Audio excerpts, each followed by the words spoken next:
ہیں کہ رسول خدا صلی اللہ علیہ وسلم اور اسلام کے دشمن ابو جہل نے لوگوں سے کہا کیا محمد صلی اللہ علیہ وسلم تمہارے سامنے اپنا منہ نعوذ باللہ خاک آلود کرتے ہیں یعنی سجدہ کرتے ہیں؟ اسے جواب دیا گیا کہ ہاں۔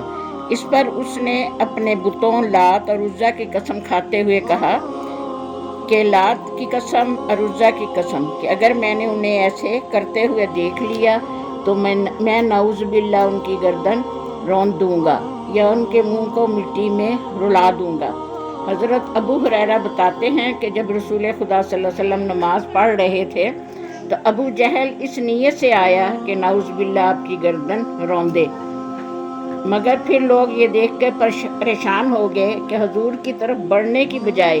وہ الٹے پاؤں پیچھے ہٹ رہا ہے اور اپنے ہاتھوں سے کسی چیز سے بچ رہا ہے۔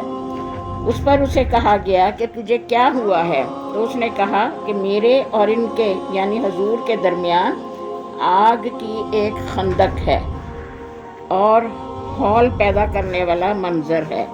اور بازو ہیں۔ پھر رسول خدا صلی اللہ علیہ وسلم نے فرمایا کہ اگر یہ میرے قریب آ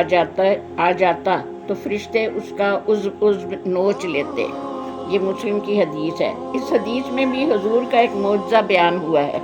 کہ جب دشمن اسلام ابو جہل ایک فاسد ارادے سے حضور کی طرف آیا تو اللہ تعالیٰ کی طرف سے اسے حضور کے اور اپنے درمیان ایسی ہولناک چیزیں نظر آئیں کہ وہ آگے بڑھ کر حضور پر نعوذ باللہ حملہ کرنے کی بجائے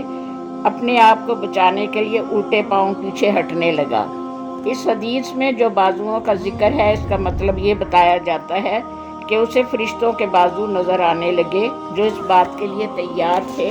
کہ اگر وہ حضور کے ساتھ کسی قسم کی گستاخی کرے تو اس کی تکہ بوٹی